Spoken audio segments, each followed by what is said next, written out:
Good I had a couple. afternoon. Good afternoon. Good morning. I had a cup of coffee right here. There it is. Okay, needed that. Whew. I love it. Yeah, tax day, people. Tax day. What is good? Who's depressed? Who's not? Who's depressed? Who's Hey, not? it's Y'all see? consequences. Y'all see what's happening? I'm selling all my shoes because I need to pay for my fucking taxes. That's what's happening. So there you go. Oh, it is a fun day. Hey, if anybody out there wants one, 500 a piece. But then if you could just wire that straight to Mr. TAX, that'd be great. That would be great. Yep. Good thing it's 80 degrees out. I'm cooking a steak tonight, and we're gonna forget about that. I got the steak. I got the steak before I got my tax bill, but that's okay. Good. There you go. Smart. That's thinking. That's preparation. I don't know if it was thinking or not, but word. And you know how we're feeling, so yeah, good times. Nah, it's good, man. Life is good. Life is good. It's blessed to have these sort of problems anyway, so I don't. It's all right. Facts. But no, today we're going to talk about, we'll recap the weekend a little bit, but I want to talk about avoiding the spray and pray approach, or feeling like you have to be that way, right? We talk a lot of content on here, but, and getting some more of the feedback, and then getting the sales focused, hearing the objections. I would say the objections, the concerns people have, I think, in my inbox or on calls with them, even when they get into the program, I just want to make sure I don't upset the apple cart too much. And look, you're always going to crack a couple eggs, but it's a valid concern, right? You don't want to be like the people in your inbox that are spamming, but keep in mind, just because that's what you're seeing doesn't mean it's the only way to do things, right? And that's what we're going to cover today. Like some of the approaches to not be a spray and pray type person, not to spam people and all that, and what that actually can look like. So we'll leave them. Happy Monday. Yes. If you're here, let us know. Bradley, what is up, brother? If you're here, let us know. It is Monday, my dude. It is Monday. That's right. And we're gonna dive into it. But other than taxes, stuff was good this weekend for you? Yeah, got to hang out with the family. Me and my wife got to get out, put the kids with the in-laws who just came back from El Salvador. So everybody got to enjoy their little time. We're just getting ready for summer. We were talking about getting some trips down on paper. Excuse me, taking them from paper to actually getting them down and scheduling them. So trying to really look out and think about it and really plan and prepare, because we have a hell of a lot we're doing. And I know we're going to need these times away here and there as we are continuing to build, grow, and do everything that we're doing. So it's good stuff.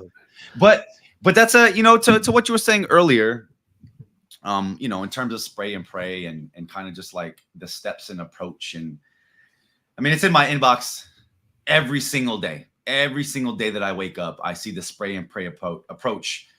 And, you were kind of segueing to it in terms of like, when we see that, we feel like that's the only way.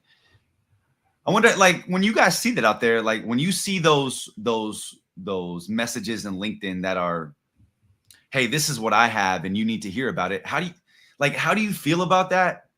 And then for the people that then take that approach and use it for their own, I kind of wonder why. Like, because that makes you feel a certain way, why adopt that approach? Why not think of something different, maybe something outside the box? But just in terms of that, Clark, what's your thought? What's your approach? Even maybe let's go back even just a little bit further.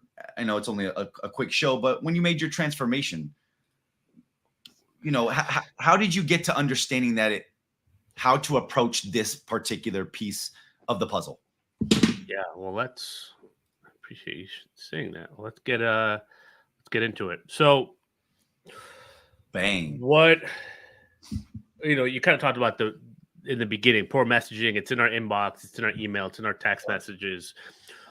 I didn't know any better before.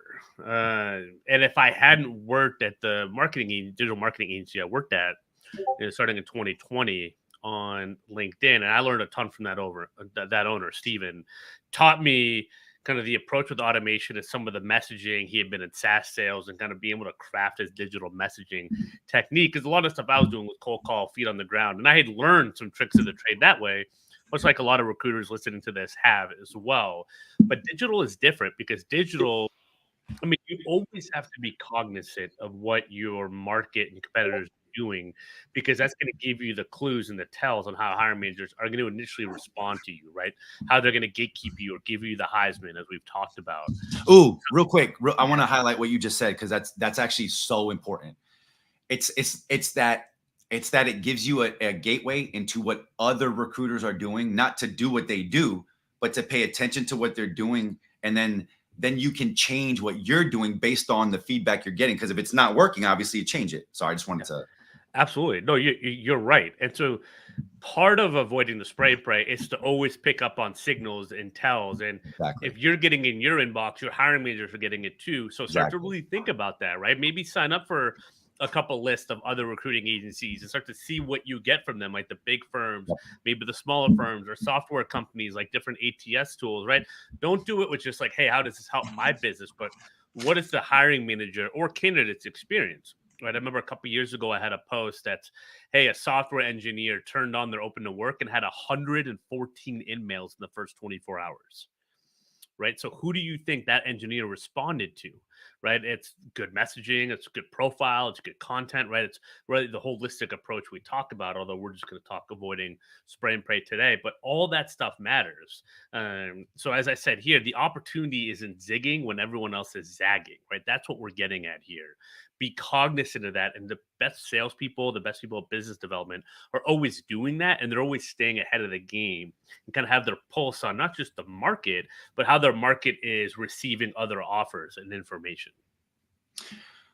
To that point, and I know we're going to get into it, but just, we're talking bird's eye view, we're talking strategic right now before we get to dive into the details. And that's, always I follow a trend until it bends.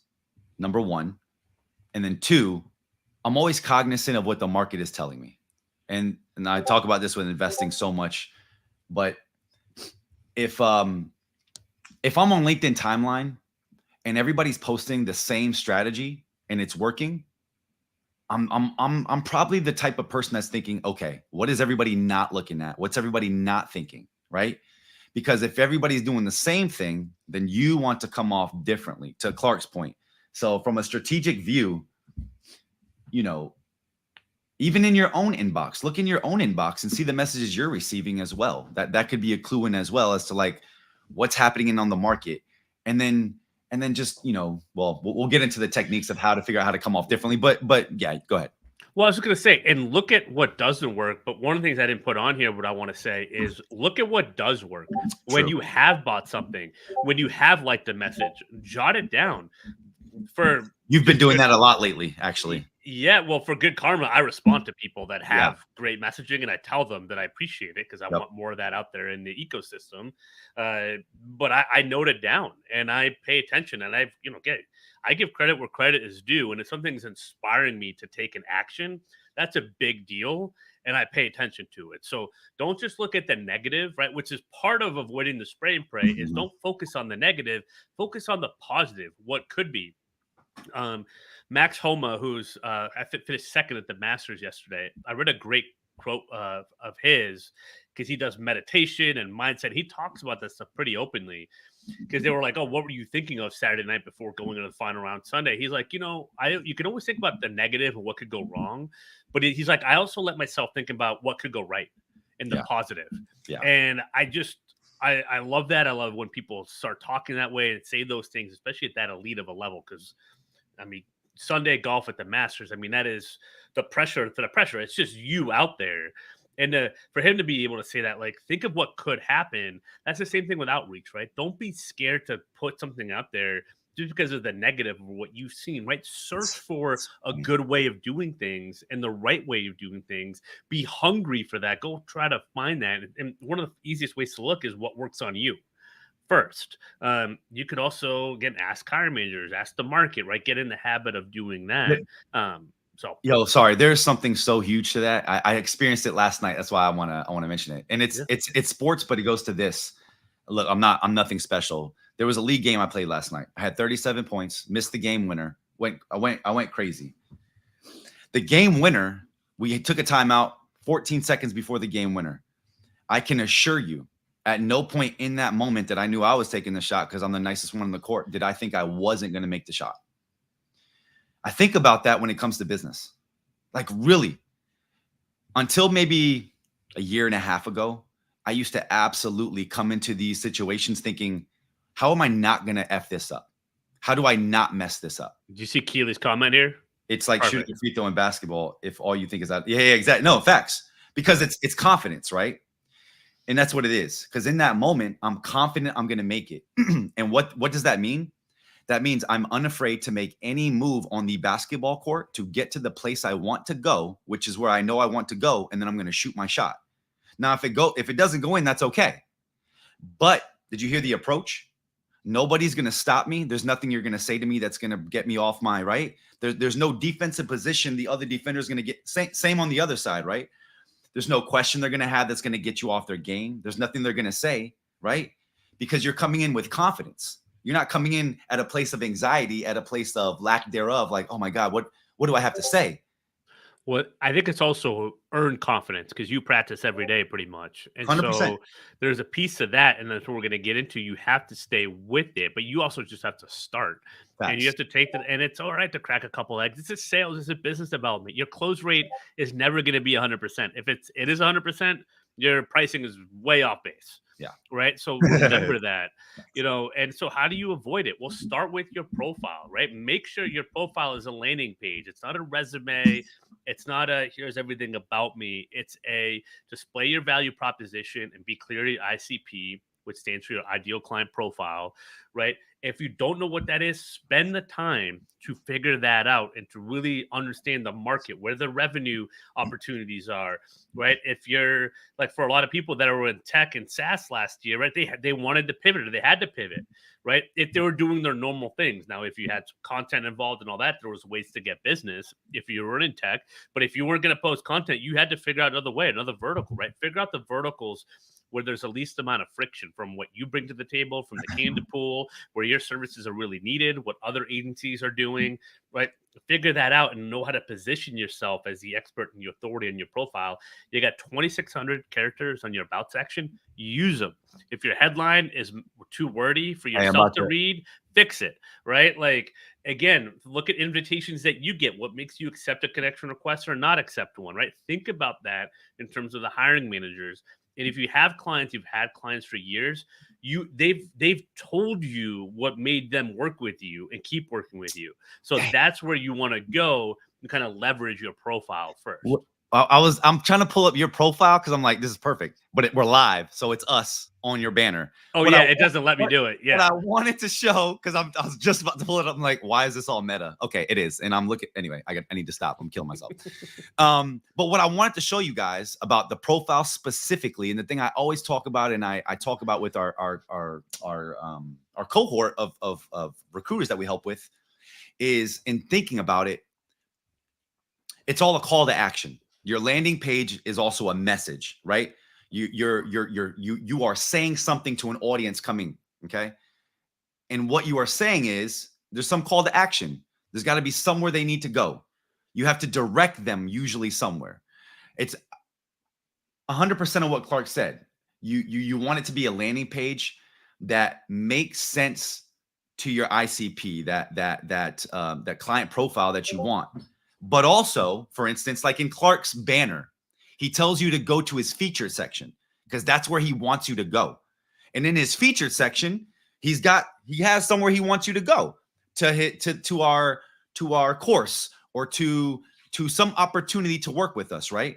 For you as a recruiter, where do you want people that come to your landing page to go? Don't be afraid to tell them. If you tell them, it's more likely that they'll actually go there. So also think about what's the message that you want to send. What's that action that you want people to take when they come to your profile? What's up, Adam? Good What's up, Adam? In here. Appreciate you, man. That's it. And for my featured section, there's a podcast, which is free. There's an email newsletter, which is free. Booking call with me, which is free. And that's what, like, again, you can look at everything else. I want you to make the choice if you want to learn more about what I bring to the table or not, right? But I try to make it clear, and that's what I want recruiters to do as well. And if I may, what Clark is communicating is that he wants you into his ecosystem. right? Go into a featured section. Then he's got 3 other places that you can choose to enter into the ecosystem. Yeah. Well, That that's the might thing. not That's the go thing. ahead. I want people to make a choice. Exactly. Whether it be like, I don't want to force it. It's not that. And that's where recruiters, like, you avoid the spray and pray, but you still need volume. But Correct. that's what the volume is for, is of the Yep. 4,000 connection requests you send in a year, or 5,000 or whatever. Like, can we get 1,000, 1,500 people that want to be connected? And of those, maybe half of them, are intrigued in terms of your messaging, your content, or whatever it is, right? That's the way you want to think about avoiding the spray and pray. And people think, in the next piece here, prospecting, this is why I say spend most of your time here, because it adds up over the course of the year. If you're able to send 100, 200 connection requests, a week, that could be 5,200 up to 10,000 over the course of the year. Say a 20% connection rate, right? That could be anywhere from 1,500 up to 3,000 new connections a year. Of that, you need 5 clients, 10 clients, right? So it's all in there, and it works, day after day. That's where I would say with prospecting, this is where you want to spend most of your time. When you get the system going, and what digital recruiters do, they spend most of their time building up the right lists, whether it's sourcing or business development, because we can curate it, get really targeted. There's some cool stuff in Sales Navigator that we've done lives on before with account lists and lead lists. You can pull info from like a Zoom Info, a Crunchbase, or whatever tools that you have. That's where you're going to want to spend most of your prospecting time, because everything else is going to be systemized, potentially even automated, right? But this is where one of the next biggest step is people get lazy here. They just build a random list and like, great, automation is going to do all the work for me, but they're burning through potentially a lot of good leads, or you're wasting your connection requests or your emails on terrible leads. Versus if you just spent an extra few hours on the front end, right? This is much like actually recruiting and qualifying business, right? How much time you spend qualifying business on the front end. Right. It starts with before you even know that prospect, right? Make it be habit of your processes. Get everything done on the front end, right? And get that done, and it's going to be way better results. When you do get replies, they're not going to be like, this is terrible, get away from me, or why'd you reach out to me? I'm in accounting and you emailed me about a project manager role in construction. Yep. It's going to be like, oh yeah, like tell me more about what you do, or yeah, this is what's doing, or what I'm doing, or what's going on here, right? Because you've done the work with your value prop, your ICP, and building out the list. That's where the tech makes it so easiest to do quick and fast and effective and efficient prospecting, and you're good to go, right? So, the only thing I'll ever add there, and I for me, it's always, and I always explain it as understanding people's worldview, but I'll always add, and when it comes to prospecting, empathy is your best research tool you can possibly use. AKA, what that really means is curiosity in the other person and understanding the worldview. And the more you do, the more your messages will land, and that 5,200 messages over a year kind of thing will make you top of mind in your prospect's brain when that problem actually does become such a big enough pain point for them that they need to reach out to people. That's the magic. And that's where you're getting into it. That's why I say your goal isn't to pitch right away, because you have no idea whether you're after a hiring manager or candidate, if they're any good, or if they're a right fit to work with you or your business, or if they're a right fit for the role. So what Kevin's talking about with the empathies, you want prospects to reveal where they're at. If you get people to reveal that where they're at scale, now you're getting somewhere. Right? And so why I was talking about being relevant is greater than personalization, because if you're custom personalizing every intro message, there's not enough time in the day, and there's not enough people that really care.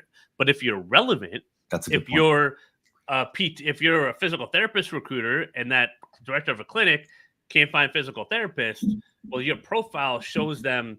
That profile makes it relevant and also makes it personal in a way to them. Like, your personalization doesn't have to be something you write out manually. It could be them going to your profile and be like, wait a minute, I feel like this recruiter laid in my lap for a reason, right?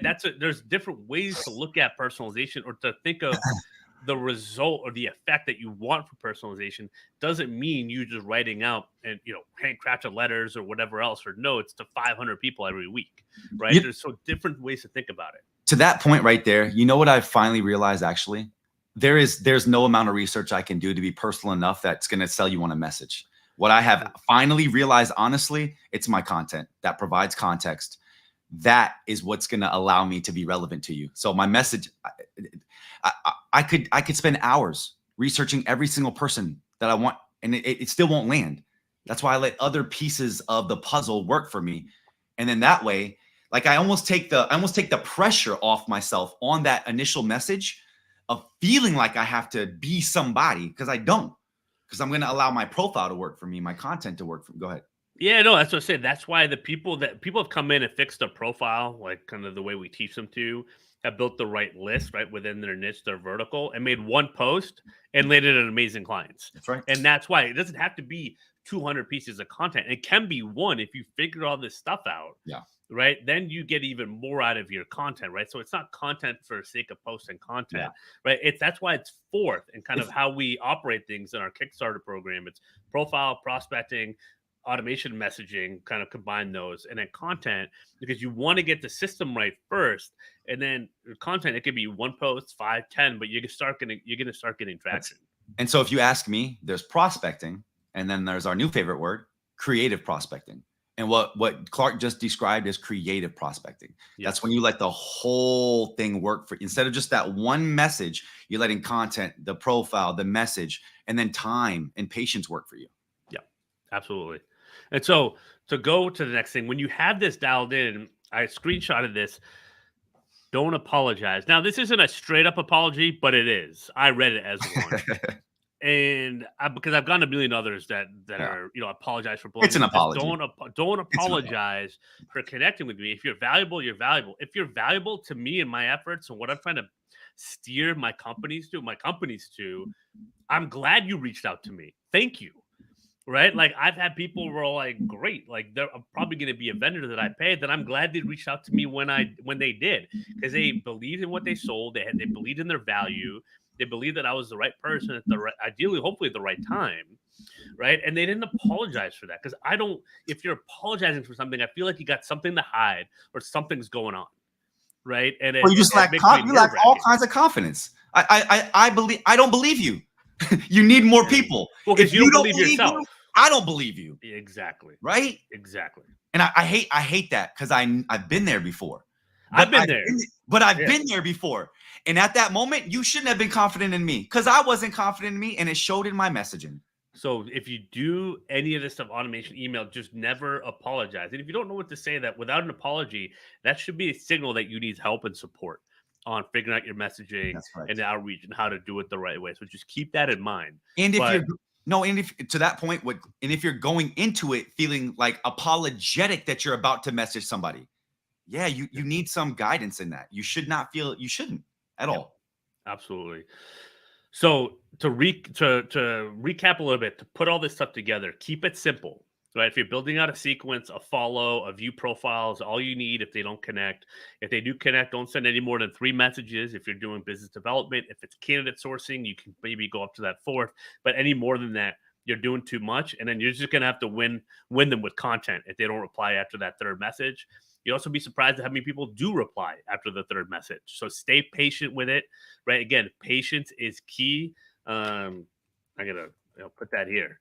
Right. I think patience it's too important. You can get the wins quickly if everything's in motion, because you don't know if you can get quick wins unless you actually do this work. Yep.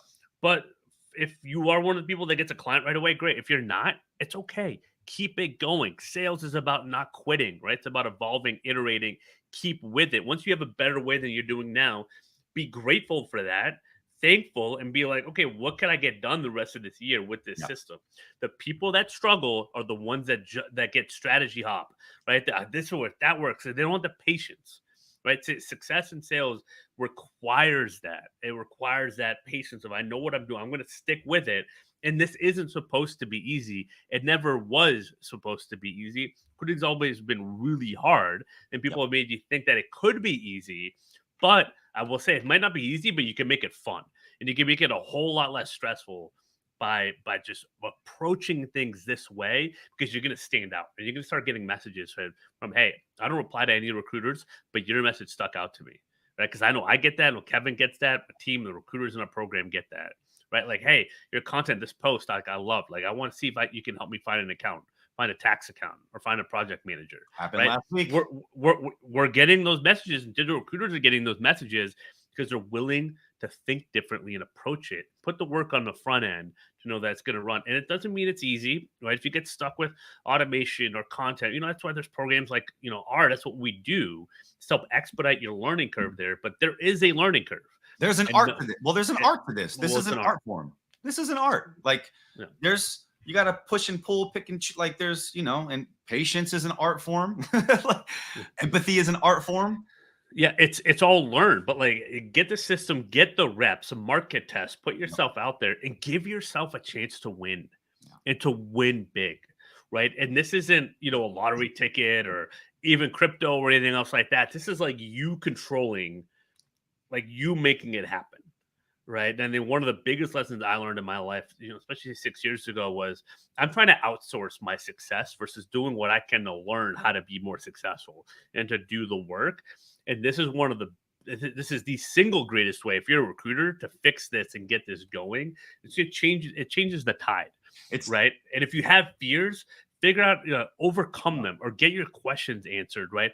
Don't look to assume that it doesn't work because you don't know how to do it. Go figure out how it's done well and then figure out how to incorporate for yourself. And just in terms of social proof and the cohort and everything, this is really it, right? This is oftentimes the wall in most people's way is, y'all know when you wake up on Monday, you don't really have direction. You're not exactly sure what to message or how. You don't know what to say. So you're just stuck there looking at their message, trying to think like, what do I have to say? You don't need to be there. And that's what we teach in the Digital Recruiter. That's why Digital Recruiter folks level up, because they understand it's not about them. And so their approach is completely different. And so to Clark's point, at any moment, you could have an amazing amount of success, but you have to be willing to get in the game and try something different if what your approach is not working now. And if you are somebody that has a good amount of experience and knowledge, with the people that we have in our cohort that have that understand this, what, a week, 2 weeks, 3 weeks, 4 weeks before they start getting success? To Clark's point, what do you need? 4, 5 clients this year to have a very successful year? I think once we break things down into more tangible pieces that make sense, it becomes a lot more tangible, a lot more possible. This is possible for you. And if you're in this place, we will help you. That's it. I mean, it's well said. I mean, it's attainable for every single recruiter. It is. And I know there's a lot of noise out there, but again, at the end of it, this is what moves the needle. If you don't have enough leads and reps and conversations coming in with hiring managers, you got to fix that first. It's not another tool. It's not, anything else. You got to be able to drive and learn how to build momentum with your business and with your brand. So you always have opportunities. You're not stuck on that one role or that C client or anything else, right? You're living in a place of abundance, and it's a lot easier to solve business problems from that place than a place of scarcity. I'll end it here. June of last year, when our business went down the tube, and I learned the biggest lesson of my life: build momentum and never ever stop. And It's amazing. It's amazing what you can do with momentum when the snowball is going down the hill. That's it, man. All right, we're keeping it tight on a Monday. Wanted to get in. This is, I know, a big topic. Wanted to get it out there. So hopefully this is valuable. Yeah. Hopefully you guys have a great week. Yes. Hit us up with any questions. Connect with us. Message us. Yeah. Thanks, Bradley, Keely, Adam, Janai. Yeah, appreciate y'all. Yeah. And everybody at home still here. Thank you, guys. Yeah. Appreciate y'all. And if you have any questions, please reach out to us. Same thing. We'd be happy to help you move along and catch some of that momentum. We know how important it is. Absolutely. And as a reminder, it's never been easier to kind of get started. We got courses, we got month to month, no long-term commitments, all that. Get you up and running with everything we just described today. Get you going in the right direction. So shoot us a message. Other than that, we'll see you Friday. Have a great week. Kevin, appreciate you, man. Appreciate you, brother. See you soon.